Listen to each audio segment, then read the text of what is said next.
Hello students, how are you. आशा है आप सभी लोग सपरिवार अच्छी प्रकार से होंगे। Now let us discuss chapter 2 micro organisms friend and foe. सूक्ष्म जीव, शत्रु और मित्र, ये इस चैप्टर का टाइटल है। और इस चैप्टर में जो हमारे सूक्ष्म जीव होते हैं वो हमारे फ्रेंड कैसे हैं और शत्रु कैसे हैं, इसके बारे में डिस्कस करेंगे। आपने अपने आसपास के स्थानों पर पौधों और जंतुओं सहित अनेक सजीव देखे हैं, परंतु कुछ जीव ऐसे भी हैं जिन्हें हम बिना यंत्र की सहायता से केवल आँखों से नहीं देख सकते। ऐसे जंतु जिन्हें हम अपनी आँखों से नहीं देख सकते सूक्ष्म जीव कहलाते हैं, माइक्रो ऑर्गेनिजम्स, या हम उनको शॉर्ट में माइक्रोब्स भी बोलते हैं। जैसे बरसात के दिनों में अपने ब्रेड या डबल रोटी या रोटी पर जब सड़ने लगती है तो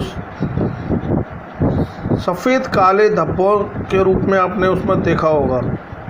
यदि उन धब्बों को हम माइक्रोस्कोप की सहायता से देखें तो उसमें काले रंग की गोल सूक्ष्म रचनाएं दिखाई देती है जो कि माइक्रोब्स होती हैं।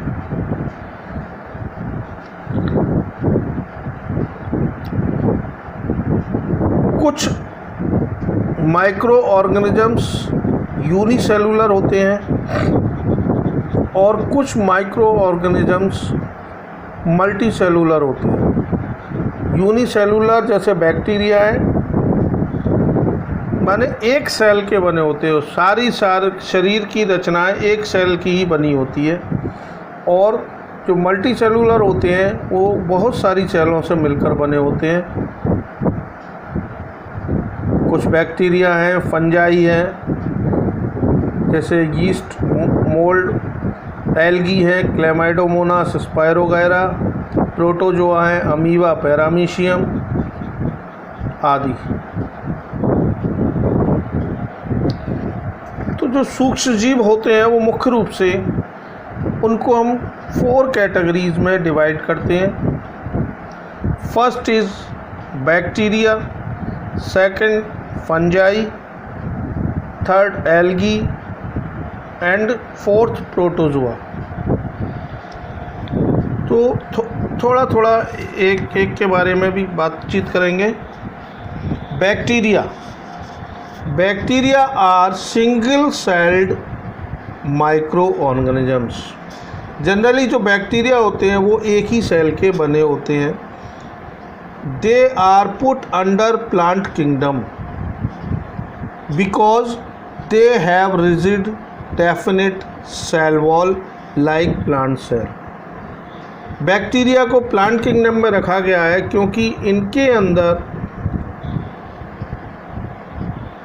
सेल वॉल होती है जैसे कि प्लांट सेल के अंदर होती है। Bacteria can be seen under microscope which enlarges there image from 100 to 1000 times. जो बैक्टीरिया होते हैं वो देखे जाते हैं माइक्रोस्कोप के द्वारा, और उसमें जो है माइक्रोस्कोप में 100 से लेकर 1000 गुना तक बड़ा करने पर इसकी इमेज दिखाई देती है। बैक्टीरिया जो होते हैं वो रॉड शेप हो सकते हैं, स्पाइरल शेप हो सकते हैं। सेकंड है फंजाई, इसका सिंगुलर फंगस होता है।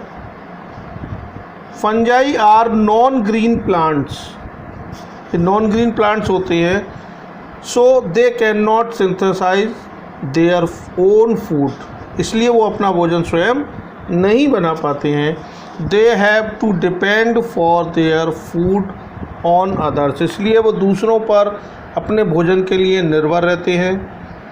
Most fungi take their food from dead organic matter. ज़्यादातर जो फंजाई होते हैं वो मरे हुए मृत पदार्थों से अपना पोषण प्राप्त करते हैं। Some live on other organisms as parasite, जबकि कुछ जो होते हैं पैरासाइट के रूप में दूसरों जीवों पर रहते हैं। Some fungi like yeast are unicellular, other like penicillium, mucor, aspergillus etcetera are multicellular. Yeast जो होता है वो यूनिसेलुलर प्लांट कहलाता है, और जो अदर पेनिसिलियम, म्यूकर, एस्परजिलस है ये मल्टी सेलुलर होते हैं, अर्थात बहुत सारी कोशिकाओं से मिलकर बने होते हैं। थर्ड टाइप है algae. Algae are green substance floating on the surface of pond, lake, river, stagnant water, moist soil etcetera. Algae जो ग्रीन प्लांट्स होते हैं, सब्सटेंस प्लांट होते हैं, जो कि नदी, तालाब, झरने, रुके हुए पानी के में या मॉइस्ट सॉइल में पाए जाते हैं। They tend to grow on wet surface. वो वेट सरफेस जो गीली सतह होती है वहीं पर ग्रो करते हैं। जैसे आप लोगों ने जमुना जी, गंगा जी के बराबर में सिड्डियों पर चिकनाई देखी होगी, जिसे हम काई के रूप में भी जानते हैं। These are algae.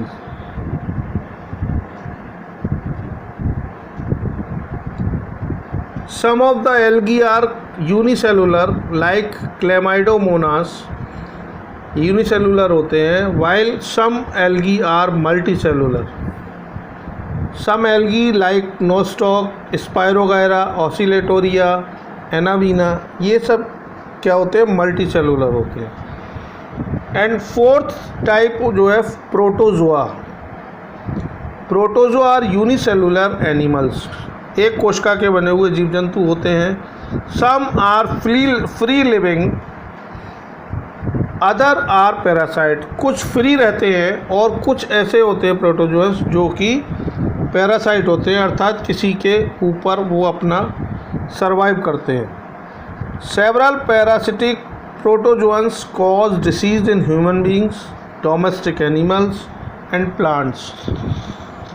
बहुत सारे पैरासाइटिक जो प्रोटोजोअन्स होते हैं वो मनुष्य में, पालतू जानवरों में और पौधों में डिसीज़ उत्पन्न करने का काम करते हैं। For example Plasmodium a protozoans cause malaria. जो प्लाज्मोडियम प्रोटोजोअन होता है वो मलेरिया उत्पन्न करने का कारक होता है। एंटामीवा कॉज अमीबिक डिसेंट्री। जो एंटामीवा प्रोटोजोअन्स है वो अमीबिक डिसेंट्री हमारे अंदर पैदा करते हैं, पेचिश करते हैं। Some free living protozoa eat unicellular algae and are in turn eaten by bigger animals in the food chain. Free living protozoans होते हैं वो यूनिसेलुलर एल्गी को खाने का काम करते हैं और बड़े एनिमल्स के द्वारा खुद भी भोजन बनते हैं। प्रोटोजोअन्स में अमीबा है, युगलिना है, एग्जाम्पल में ट्राइपेनोसोमा है। इसके अलावा एक पांचवें प्रकार के और माइक्रो ऑर्गेनिजम्स होते हैं जिन्हें हम इनसे अलग रखते हैं। वो भिन्न प्रकार के होते हैं क्योंकि वे केवल परपोषी में ही गुणन करते हैं। होस्ट के अंदर ही मल्टीप्लिकेशन की प्रक्रिया होती है, अर्थात जीवाणु पौधे अथवा जंतु कोशिका में गुणन करते हैं।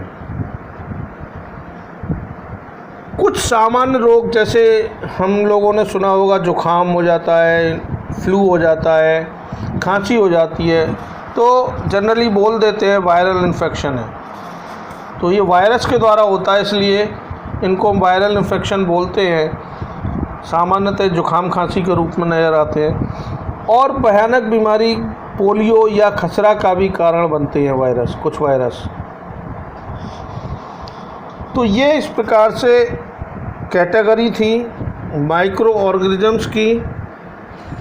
इसके बाद जो टॉपिक जिस पर हमें डिस्कस करना है, माइक्रो ऑर्गेनिजम्स हमारे लिए फ्रेंडली कैसे हैं और फो के रूप में कैसे हैं। तो पहले फ्रेंडली माइक्रो ऑर्गेनिजम्स के ऊपर चर्चा करेंगे।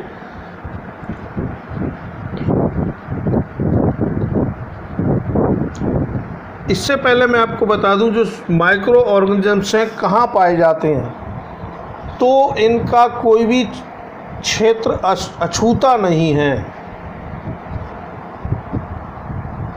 ये सभी जगह पर, हवा में, पानी में, ज़मीन पर, दलदल में, मरुस्थल पर, पहाड़ पर, चट्टानों पर, यहाँ तक कि हमारे शरीर के अंदर, जीव जंतुओं के अंदर, पौधों के अंदर भी सूक्ष्म जीव पाए जाते हैं।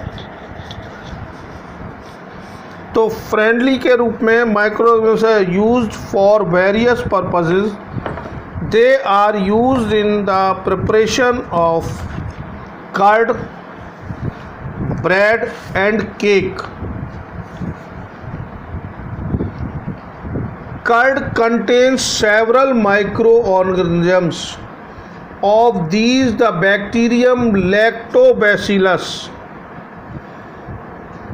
promotes the formation of curd. It multiplies in the milk and converts into curd. Bacteria are also involved in the making of cheese, pickle and many other items. An important ingredient of rava, it means suji, idlis and bhature is curd.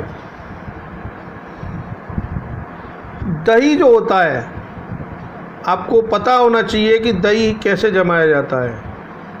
आपने देखा भी होगा कि घरों में माता बहनें दूध लेती हैं, दूध को गर्म करती हैं और उस दूध को गर्म करने के बाद अगर आपने ध्यान दिया हो तो उसमें थोड़ा सा पुराना रखा हुआ दही उसमें डाल के ढक देती हैं। तो 1 चम्मच दही डालने से दही जम जाता है, ऐसा क्या कारण है? तो यदि आप सोचेंगे तो ध्यान में आएगा कि दही डालने का कारण ये है कि अगर आप दही की एक बूंद लेकर स्लाइड पर रखकर उसे यदि हम माइक्रो ऑर्गेनिज्म से ऑब्ज़र्व करेंगे तो उसमें हम बहुत सारे कीड़े रेंगते हुए नज़र देखेंगे। वो कीड़े नहीं, वो बैक्टीरिया होते हैं। और कुछ लोग तो यदि देखते हैं तो उसको दही को खाना भी छोड़ देते हैं, बट वो हमारे लिए हार्मफुल नहीं होते हैं, लाभदायक होते हैं। इसलिए हमें खाने में कोई परहेज़ नहीं करना चाहिए। तो वो दही में जो बैक्टीरिया होता है, हम 1 चम्मच दही डालने का अर्थ होता है कि हम उसमें वो बैक्टीरिया डाल रहे हैं दूध में। और जब उसको फेवरेबल कंडीशंस माने अच्छा तापमान मिल जाता है तो वो मल्टीप्लिकेशन करना प्रारंभ करते हैं। बैक्टीरिया 1 से 2, 2 से 4, 4 से 8, 8 से 16 इस प्रकार से बढ़ते चले जाते हैं। और बढ़ने के बाद क्या होता है, वो दूध जो है गाढ़ा होता जाता है। जब कोई चीज़ बढ़ती जाएगी तो गाढ़ा होता जाता है और गाढ़ा होकर वो दही के रूप में कन्वर्ट हो जाता है। और जब दही के रूप में कन्वर्ट हो जाता है तो आपने भी ध्यान दिया होगा, फिर उसको उठाकर फ्रिज में रख दिया जाता है दही बनने के बाद। यदि दही बनने के बाद उसको फ्रिज में नहीं रखते हैं तो आप ध्यान से देखना, वो दही इतना खट्टा हो जाएगा कि खाया नहीं जाएगा, क्योंकि वो उनमें मल्टीप्लिकेशन की प्रक्रिया बैक्टीरिया की चल रही होगी लगातार, जिसके कारण दही वो खट्टा हो जाता है। और यदि हम फ्रिज में रख देते हैं तो नॉर्मल कंडीशन में ठंडक में क्या होता है, मल्टीप्लिकेशन की क्रिया बहुत कम हो जाती है या समाप्त हो जाती है। इसलिए वो दही फ्रिज में सही बना रहता है। तो इस प्रकार से दही जमाने के काम आता है। और रवा, सूजी, इडली, भटूरे में भी इसी प्रकार से उसमें खमीर उठाने के लिए, फर्मेंटेशन की प्रक्रिया के लिए इसमें दही मिलाते हैं।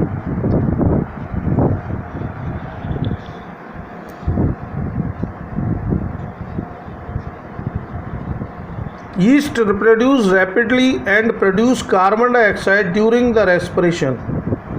Bubbles of the gas fill the dough and increase its volume.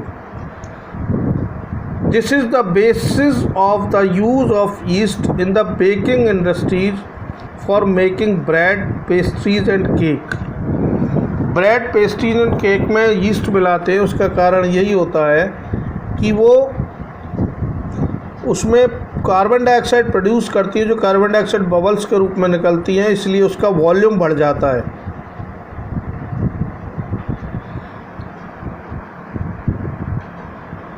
Commercial use of micro organisms का कॉमर्शियल यूज़ भी होता है। कॉमर्शियल यूज़ माने वाणिज्यिक उपयोग उसका। Micro organisms are used for the large scale production of alcohol, wine and acetic acid, जिसे हम विनेगर के रूप में जानते हैं।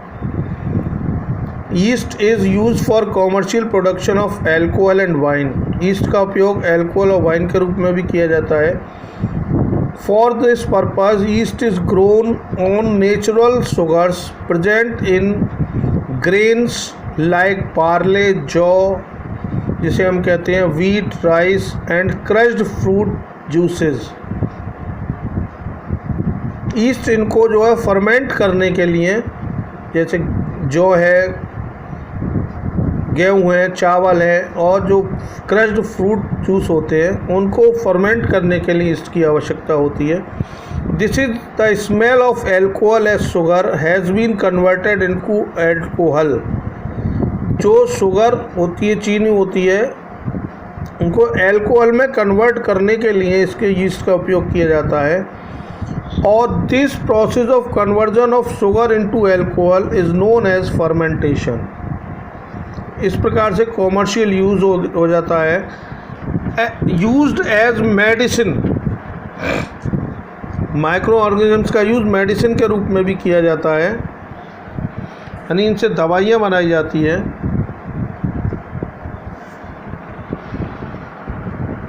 विशेष उपयोग किया जाता है दवाई बनाने के लिए।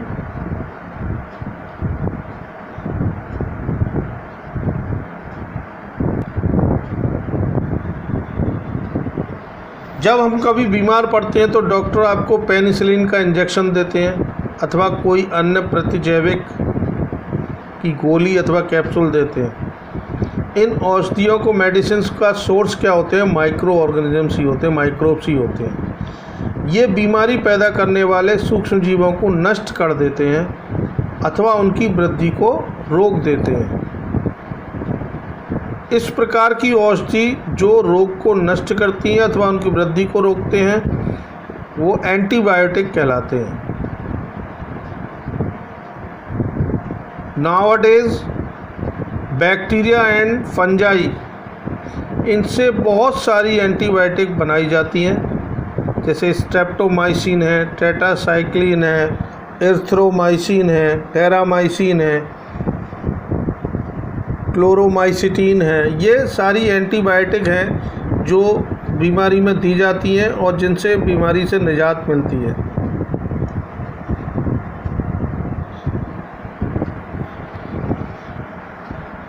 अलेक्जेंडर फ्लेमिंग थे जिन्होंने 1929 में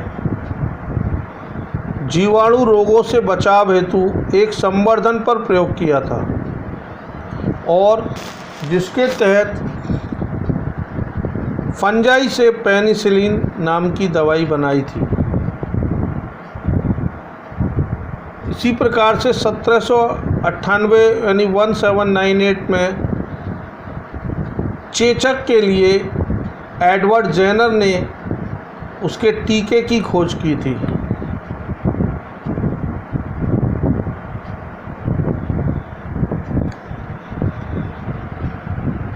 जब सूक्ष्म जीव हमारे शरीर में प्रवेश करते हैं तो उनसे लड़ने के लिए हमारा शरीर एंटीबॉडीज़ उत्पन्न करता है।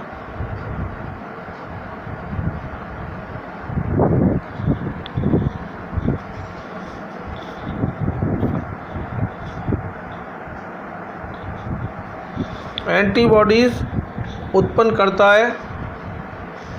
सूक्ष्म जीव हमारे शरीर में पुनः प्रवेश करते हैं तो वो एंटीबॉडीज़ उनको मारकर भगाते हैं। कभी कभी वो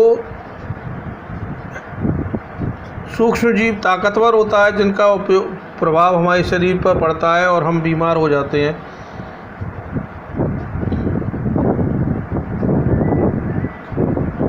तो उनसे बचने के लिए या आगे कभी हमारे शरीर में वो बीमारी ना हो, उनसे बचने के लिए छोटे बच्चों में वैक्सीन का उपयोग किया जाता है। वैक्सीन का अर्थ है टीकाकरण कहते हैं, जिनको हम हैजा, क्षय, चेचक, हेपेटाइटिस जैसी खतरनाक बीमारियों को वैक्सीन द्वारा रोका जाता है। बचपन में टीके लगाए जाते हैं जिससे कि वो आगे चलकर उनको इस प्रकार की घातक बीमारियों से बचाया जा सके। और छोटे बच्चों में ही ये दवाई 5 साल तक लगभग लगाए जाते हैं, जिनको कि हमें ध्यानपूर्वक लगवाना चाहिए, जिससे कि हम इन घातक बीमारियों से बच सकें।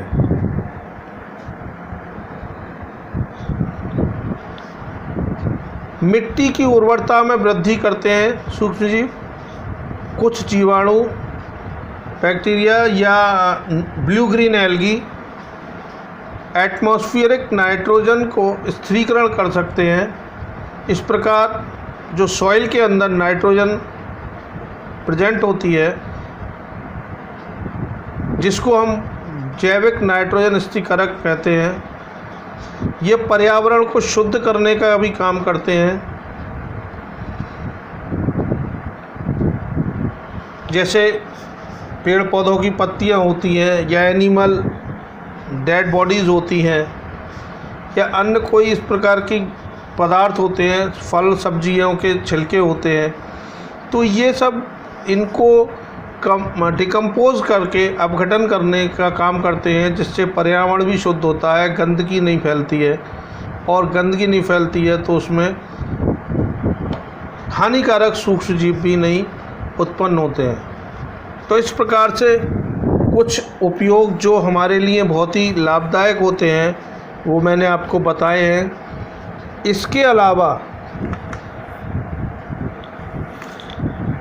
जो सूक्ष्म जीव हमारे शरीर में या जीव जंतुओं में या प्लांट्स में रोग उत्पन्न करने का कारक बनते हैं, उनके बारे में बात करेंगे। Harmful micro organisms. Harmful micro organisms क्या होते हैं? Micro organisms are harmful in many veg.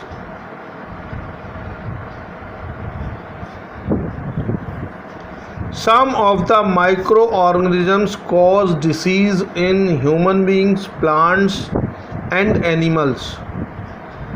Such disease-causing microorganisms are called pathogens. रोगजनक कहलाते हैं। Some microorganisms spoil food, clothing, and leather. कुछ माइक्रो ऑर्गेनिजम्स ऐसे होते हैं जो कि खाने को ख़राब करते हैं, क्लॉथ को ख़राब करते हैं और लेदर को ख़राब करते हैं। जैसे हम सब्ज़ी बना के रख देते हैं, तो सब्ज़ी अगर बाहर रखी रहे गर्मी के दिनों में, तो सुबह की सब्ज़ी शाम को उसमें से स्मेल आने लगती है। तो उसका कारण यही होता है कि जो उसमें जो माइक्रो ऑर्गेनिजम्स हैं वो उसको स्पॉइल कर देते हैं। सड़े गले जगह पर कपड़ा या लेदर पड़ा रहे तो वो ख़राब हो जाता है। तो वो यही कारण है कि जो हानिकारक सूक्ष्म जीव है वो उसको ख़राब कर देते हैं।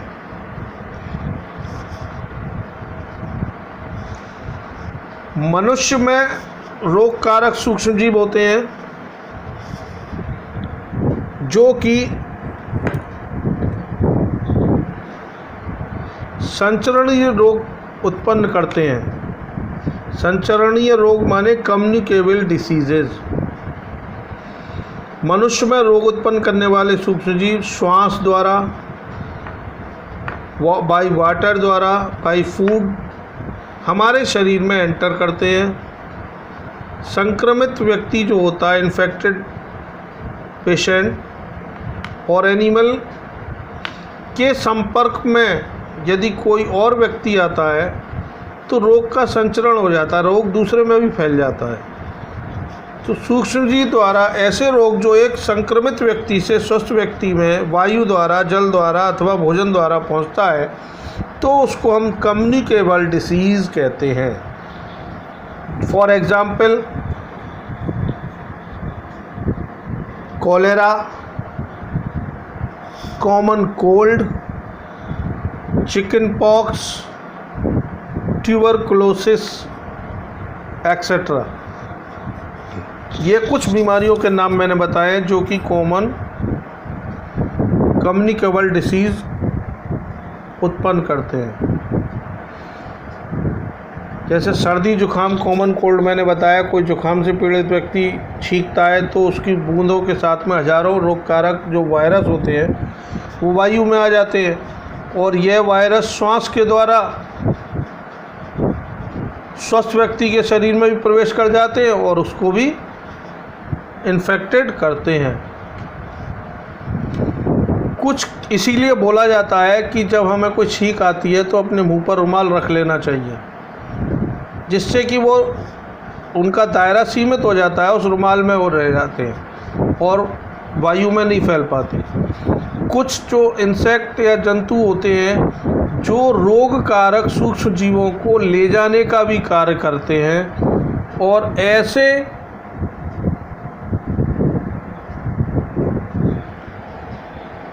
जंतु जो कि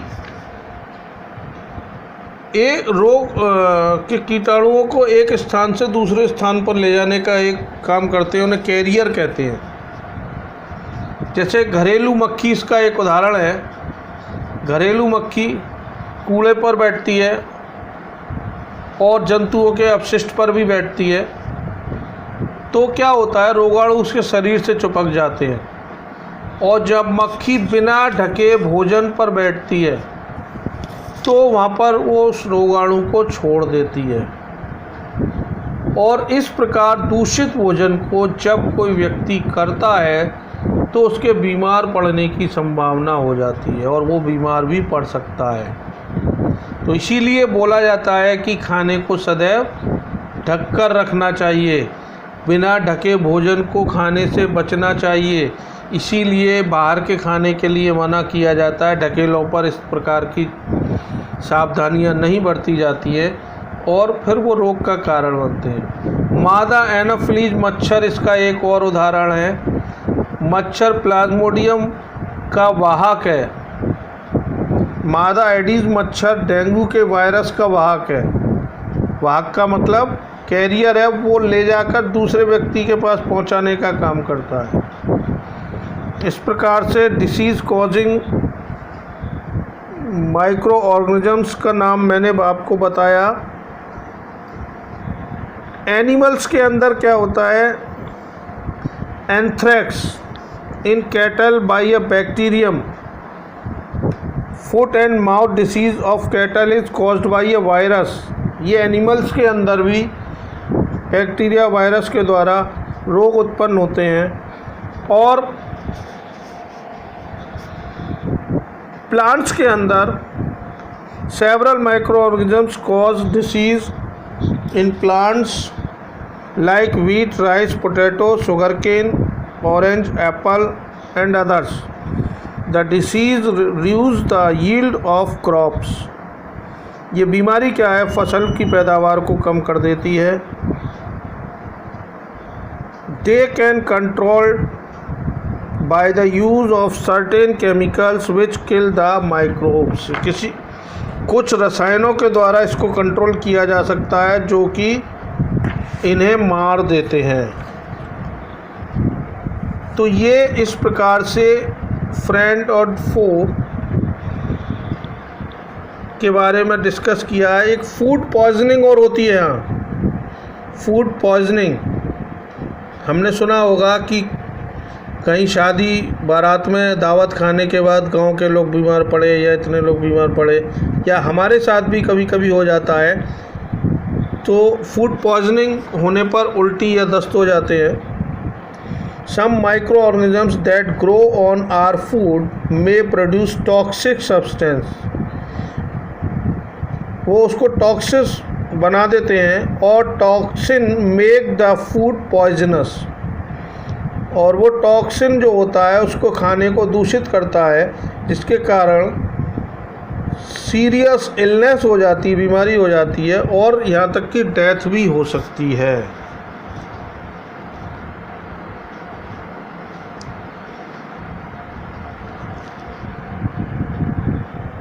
इसीलिए हमें बाहर का खाना ज़्यादा नहीं खाना चाहिए, दूषित भोजन नहीं करना चाहिए, क्योंकि संदूषित जो भोजन होता है उससे क्या है, उसमें जहर एक तरह से विषाक्त हो जाता है और उसके भोजन करने से रोगी की मृत्यु भी हो सकती है।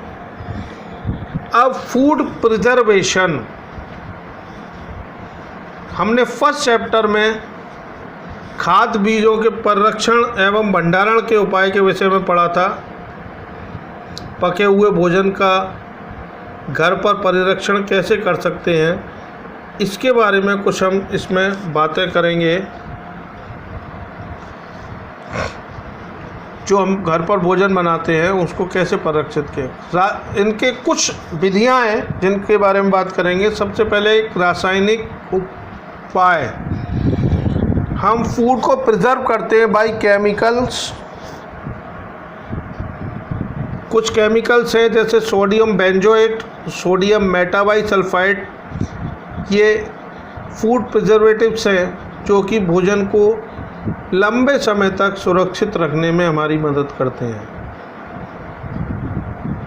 नमक द्वारा परिरक्षण, सामान्य नमक का उपयोग मांस और मछली के परिरक्षण के लिए काफ़ी लंबे अरसे से किया जा रहा है। जीवाणुओं की बैक्टीरिया की वृद्धि को रोकने के लिए मांस तथा मछली को सूखे नमक से ढक देते हैं।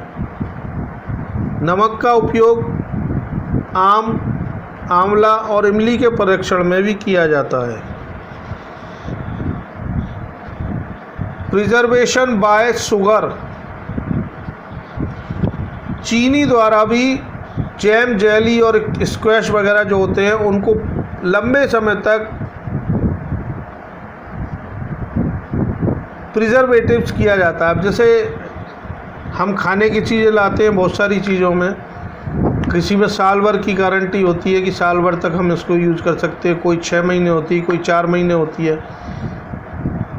तो इसी प्रकार से उनको प्रिजर्व किया जाता है, किसी में नमक मिलाया जाता है, किसी में केमिकल्स मिलाकर उनको प्रिजर्व किया जाता है, जिससे कि वो लंबे समय तक उनका हम उपयोग कर सकें और कोई हमारे शरीर को हानि ना हो। चीनी के प्रयोग से खाद्य पदार्थ की नमी में कमी आती है। जब चीज़ वही खराब होती है जिसमें कि नमी की मात्रा ज़्यादा होती है। आप पापड़ को साल 2 साल रख दो, कुछ नहीं बिगड़ेगा, बिल्कुल ख़राब नहीं होंगे, क्योंकि उसमें हम पापड़ को बिल्कुल सुखाकर तब उसको किसी बर्तन में करके रखते हैं। यदि आप पापड़ को बिना सुखाए या घंटे 2 घंटे सुखाने के बाद किसी बर्तन में जिस प्रकार सूखे हुए रखे हैं वैसे ही रख दो तो वो ख़राब हो जाएंगे, क्योंकि उसमें पानी की मात्रा उपस्थित होती है। तो इसी प्रकार से पानी की मात्रा को, यदि हम चिप्स होते हैं, चिप्स की 6 महीने 9 महीने की वो आती है आपकी, अंकल चिप्स हैं, लेज़ हैं, जो भी है, तो उनमें लंबी वो एक्सपायरी डेट आती है जिससे पहले हम उसका उपयोग कर सकते हैं। यही कारण है कि उसमें पानी की मात्रा कम होती है या ना के बराबर होती है। अगला है तेल एवं सिरके द्वारा परिरक्षण। तेल और सिरके द्वारा परिरक्षण, सिरका means vinegar, oil and vinegar का यूज़ हम अचार को खराब होने से बचाने के लिए करते हैं,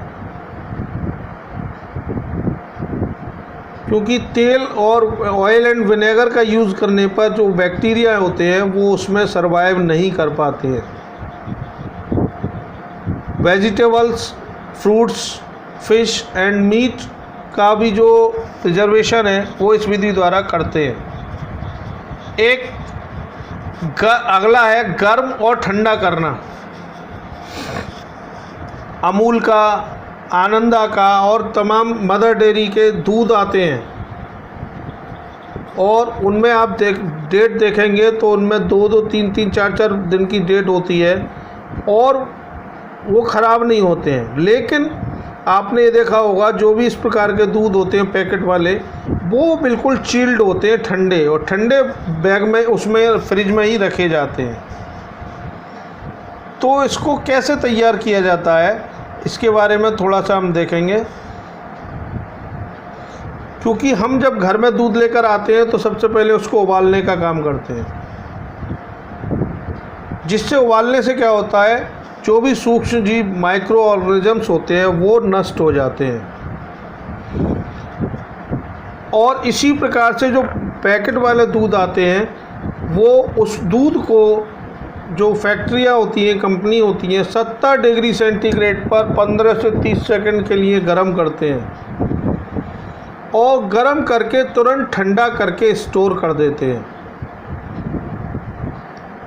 गर्म करने से सूक्ष्मजीव मर जाते हैं और तुरंत ठंडा करने से क्या होता है, अगर कोई सूक्ष्मजीव रह भी जाते हैं तो उनकी ग्रोथ रुक जाती है। इस प्रक्रिया को पाश्चराइजेशन कहते हैं। कौन सी प्रक्रिया? जो 70 डिग्री सेंटीग्रेड पर 15 से 30 सेकंड के लिए गर्म करके फिर उसे तुरंत ठंडा करके स्टोरेज करने का जो प्रोसेस है वो पाश्चराइजेशन कहलाता है। इस विधि की खोज लुई पाश्चर ने की थी, इसी के नाम पर उनको पाश्चराइजेशन बोलते हैं। इसी प्रकार से स्टोरेज एंड पैकिंग, कुछ ऐसे सामान होते हैं जैसे सूखी मेवा है, सब्जियां हैं, उनको एयर निकाल के उसको सील किया जाता है जिससे कि वो लंबे समय तक उनका कुछ नहीं बिगड़ता है, सूक्ष्मजीव उस पर कोई असर नहीं डाल पाते हैं। एक छोटा सा टॉपिक है वो और बचा है, नाइट्रोजन स्थिरीकरण। Certain bacteria and blue green algae present in the soil fix nitrogen gas from the atmosphere. कुछ बैक्टीरिया ब्लू ग्रीन एल्गी होते हैं जो कि पर्यावरण की नाइट्रोजन को कंपाउंड के रूप में कन्वर्ट करते हैं।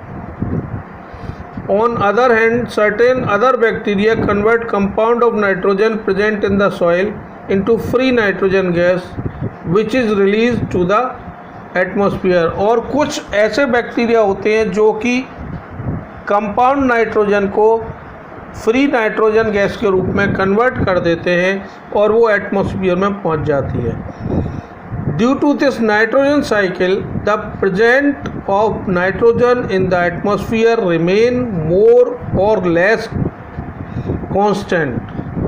लगभग इसी के कारण नाइट्रोजन की मात्रा पर्यावरण में लगभग बराबर बनी रहती है, स्थिर रहती है। तो इस प्रकार से सेकंड चैप्टर समाप्त होता है। लगभग आपको समझ में आ ही गया होगा, और अगर कोई क्वेरी हो तो आप मुझसे पूछ सकते हैं। तो एक चीज़ और बताना चाहूँगा कि मेरे डिस्क्रिप्शन पर मेरे नोट्स भी पड़े हुए हैं और अन्य वीडियोस भी पड़ी हुई हैं।